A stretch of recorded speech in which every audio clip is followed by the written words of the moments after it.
Olá pessoal, tudo bom? Aqui é o professor Alberto Martins e a gente vai dar início hoje ao nosso curso de Direito Administrativo, Teoria Geral do Direito Administrativo, ou então Direito Administrativo 1 para alguns. Essa nossa unidade que nós vamos ver hoje será a unidade 1, que é aquela que dá as linhas gerais sobre o direito administrativo. Explica o que é esse direito, a sua área de atuação, as funções administrativas exercidas pelo Estado e também os princípios. Esses princípios de direito administrativo são fundamentais e muito importantes para a gente compreender toda a disciplina. Porque quando a gente estiver estudando lá na frente, atos administrativos, licitações, contratos, agentes públicos, esses princípios que nós vamos ver na aula de hoje, eles vão embasar toda a atuação dessa disciplina. Então, normas, leis, regras, tudo dentro do direito administrativo vai obedecer justamente esses princípios basilares da disciplina. Ok? Então, vamos dar início à nossa primeira aula. Bom, quando a gente fala em direito administrativo, a gente tem que ter em mente que o Estado, ele é composto de diversos órgãos, entidades, entes, e esses órgãos, entidades e entes produzem atos administrativos ou assinam contratos administrativos ou se relacionam com os particulares. Então, toda essa relação é disciplinada justamente pelo direito administrativo, que é um ramo do direito público, porque toda a sua atuação é fundamentada em normas de interesse público, ou seja, normas cogentes. Quando a gente trata de uma relação de direito administrativo, que é uma relação de direito público, é diferente de uma relação entre dois particulares. Quando eu me relaciono com alguém no ambiente privado, incidem normas de direito privado, por exemplo, do direito civil, do direito empresarial, do direito do consumidor. Já quando a relação envolve o Estado num dos polos, as normas que vão incidir serão normas de direito público. E as normas de direito administrativo, elas justamente incidem nessas relações.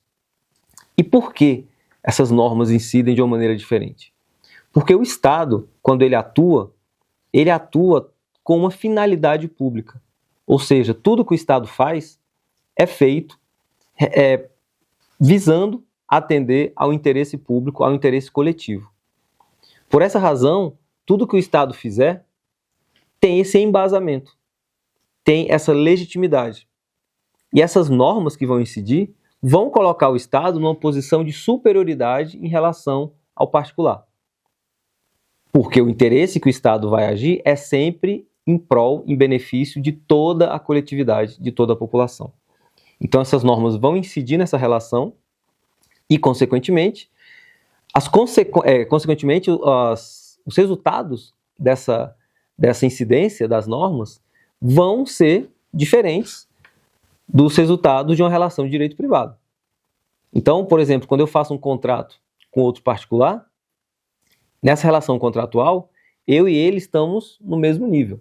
Eu não posso exigir dele mais do que ele pode exigir de mim. Já na relação de direito administrativo, não. Existe uma superioridade da administração em relação aos particulares. E a administração tem uma série de benefícios, uma série de privilégios, uma série de prerrogativas nessa relação. Então isso é fundamental para a gente compreender o direito administrativo, que o Estado, que é sempre um dos polos dessa relação, sempre vai estar em posição de superioridade. E, consequentemente, tudo que for feito nessa relação jurídica, o Estado vai ter prerrogativa, vai ter alguma vantagem, justamente porque ele representa o interesse público coletivo. Ok? Mas muito bem, nós falamos Estado. E para a gente definir, essa relação de direito administrativo, a gente tem que entender o que é considerado Estado para efeito dessa relação de direito administrativo. Então a gente compreende o Estado como todos os entes federativos, União, Estados, Distrito Federal e municípios, seus órgãos e suas entidades, que são autarquias, fundações, empresas públicas, sociedades de economia mista. Além disso, nós temos alguns entes privados que prestam serviço público. E quando eles estão nessa relação, consequentemente, vão incidir também normas de direito administrativo. Não tanto quanto naquela relação que o Estado é um dos titulares, mas também vão incidir de certa forma. Ok? Então, quando a gente fala Estado, nós temos os entes federativos, seus órgãos e suas entidades. E a partir daí a gente já pode definir o conceito, né, de atividade pública, de função pública, ou, basicamente, né, de administração pública. Então, quando a gente trata sob o foco da matéria, do conteúdo, atividade pública é toda aquela voltada para o atendimento de um interesse público, de um interesse da coletividade.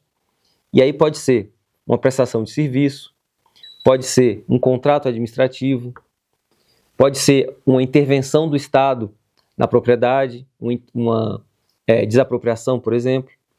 Então, toda atuação voltada e tendo como conteúdo, basicamente, essa prática de uma função pública voltada para atendimento de um interesse público, é considerado, né, o que a gente chama de sentido objetivo de administração pública.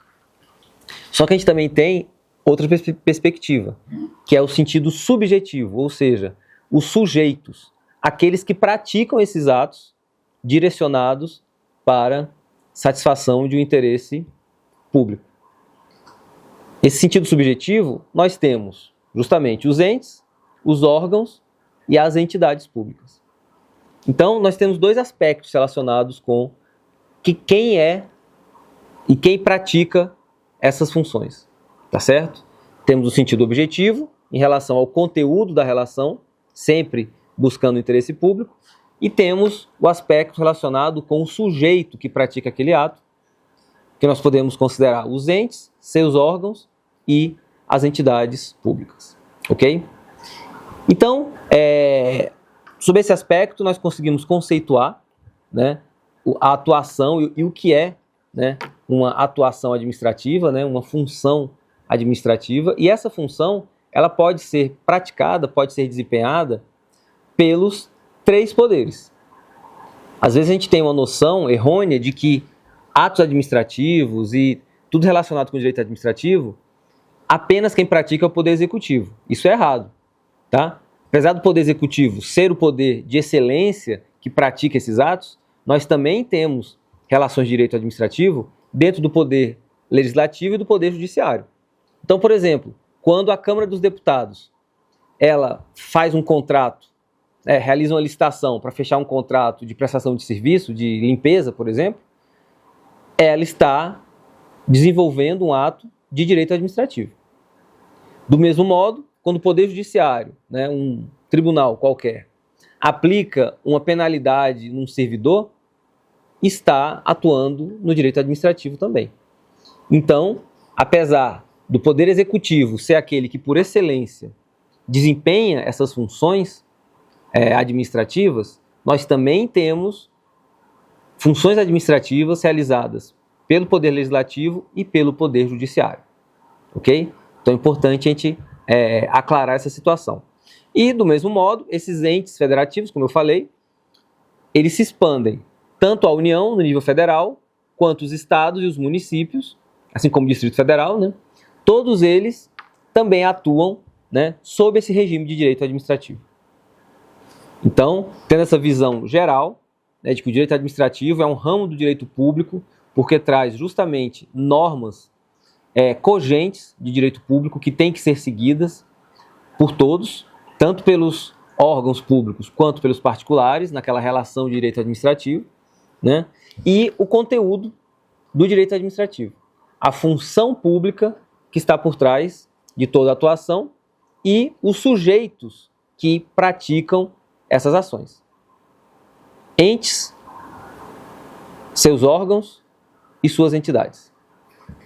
E dando um passo ainda, né? Como o poder público ele se manifesta, né, através desses entes, e esses entes são pessoas jurídicas, e como toda pessoa jurídica, quem pratica seus atos são pessoas físicas investidas nessa função, no âmbito do direito administrativo, nós temos os agentes públicos, servidores públicos, militares, detentores de mandato eletivo. Então, todos eles são considerados agentes públicos. E eles estão sempre vinculados a algum órgão, a alguma entidade ou algum ente. E quando eles atuam, quando eles praticam algum ato em nome desse ente, eles são considerados agentes públicos e, consequentemente, as normas de direito administrativo incidem sobre os seus atos. Ok? Então é importante a gente lembrar. Vigora aqui aquela relação, né, de uma pessoa jurídica que alguém, ou seja, uma pessoa física, pratica atos em nome da pessoa jurídica. Sempre. Já que a pessoa jurídica, ela não existe fisicamente. Ela é uma criação jurídica. E precisa de uma pessoa física, de um sujeito, para praticar atos em seu nome. Então, quando um determinado servidor, né, digamos, auditor da Receita, pratica um ato, ele não está praticando aquele ato em nome próprio. Ele está praticando o ato em nome da Receita Federal. Porque naquele momento ele está agindo como um agente público. Então, é importante a gente compreender essa relação para incidir as normas de direito administrativo em todos os seus aspectos. Ok?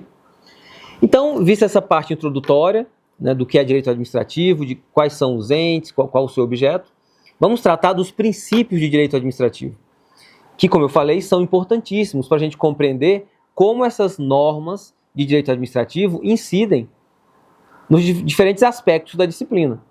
Né? Como eu falei, licitações, contratos, intervenção do Estado na propriedade, tudo isso é praticado, é feito, tendo por base os princípios de direito administrativo.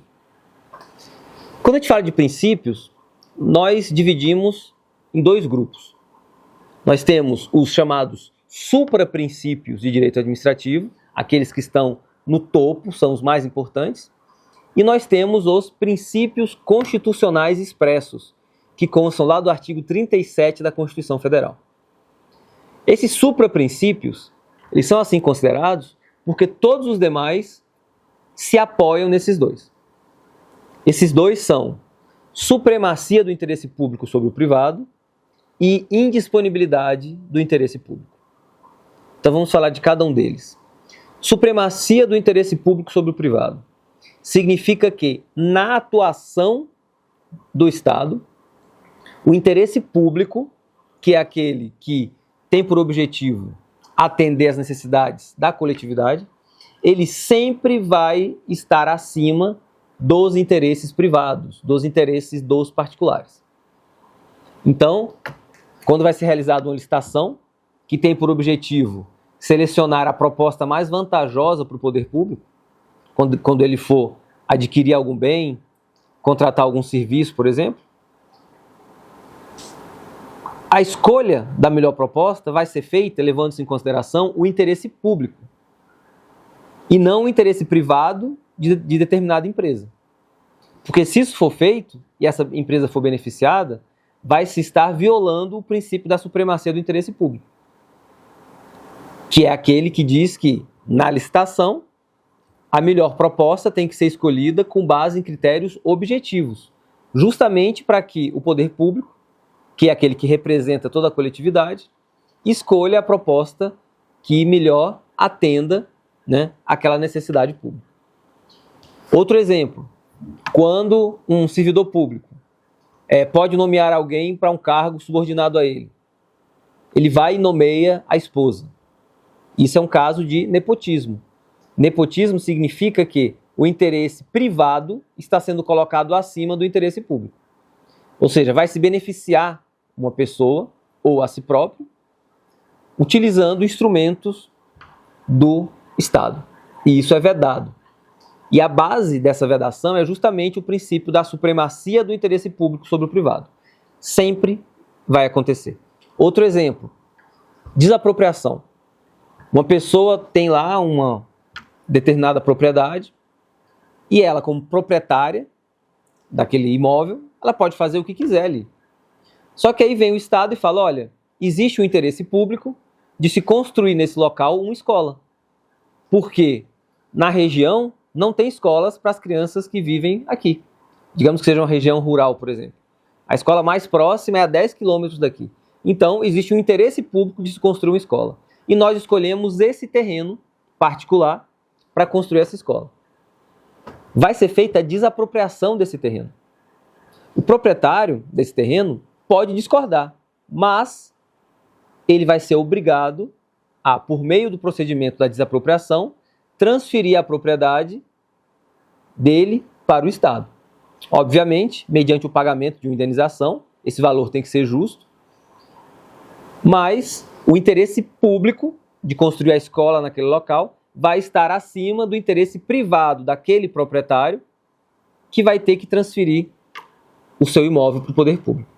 Então, supremacia do interesse público sobre o privado. Primeiro, supraprincípio do direito administrativo. Segundo, indisponibilidade do interesse público.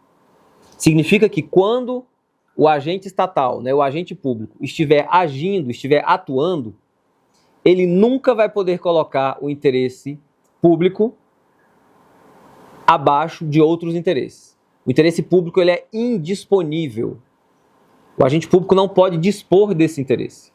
Então, esse segundo princípio, ele é derivado do primeiro. O primeiro diz que o interesse público tem supremacia sobre o interesse privado. E esse segundo princípio diz que esse interesse público, ele é indisponível. Os agentes públicos não podem dispor desse princípio, desse interesse, tá certo? Então, esses dois princípios, eles regem toda a atuação de direito administrativo. Por isso são chamados de supraprincípios do direito administrativo. Depois deles, nós temos os 5 princípios constitucionais expressos, que, como eu falei, estão lá no artigo 37 da Constituição. São eles os princípios da legalidade, impessoalidade, moralidade, publicidade e eficiência. Formam a sigla LIMPE, L-I-M-P-E. E são os princípios constitucionais que prevêem que toda atividade administrativa, toda atuação do Estado tem que se adequar a esses princípios. Então, o primeiro deles, princípio da legalidade, significa que toda atuação estatal tem que estar fundamentada na lei. Pelas nossas normas, ao particular é permitido fazer tudo que a lei não proíbe. Já a administração pública é o contrário. Ela só pode fazer aquilo que a lei expressamente manda ela fazer. E o nome disso é legalidade. Praticar atos dentro da lei. Se algum ato for praticado pelo poder público fora da legalidade, esse ato é passível de anulação. Ele vai ser anulado. Tanto pela própria administração quanto pelo poder judiciário. Então, o princípio da legalidade é aquele que fundamenta toda a atuação do poder público, sempre de acordo com a lei. Não pode violar a lei. Segundo princípio, impessoalidade. Por esse princípio, o agente público ele não pode, com seus atos, satisfazer interesses pessoais, seja dele ou de terceiros. É o exemplo que eu falei, da contratação de uma empresa numa licitação só porque a empresa é de um amigo meu. Ou nomear para um cargo público subordinado a mim, a minha esposa. Nesses exemplos, está havendo uma violação do princípio da impessoalidade, porque interesses pessoais, meus ou de terceiros, estão sendo buscados por meio da atuação administrativa, o que é vedado.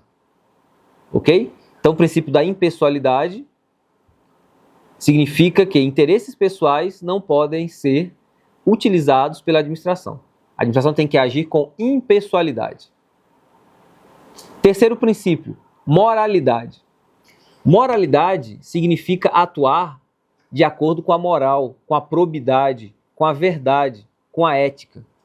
Todo agente público, em sua atuação, ele deve obrigatoriamente agir seguindo a moral e fazer a coisa certa. Qualquer desvio moral, qualquer desvio ético é passível de punição. E essa moral, é importante a gente dizer aqui, não é uma moral baseada em princípios religiosos, não é uma moral metafísica, simplesmente é agir sem buscar prejudicar o poder público, sem se beneficiar dele, ou seja, agir com valores éticos e morais. Então, o princípio da moralidade significa agir com retidão, com probidade. Toda a atuação do poder administrativo é baseado nisso.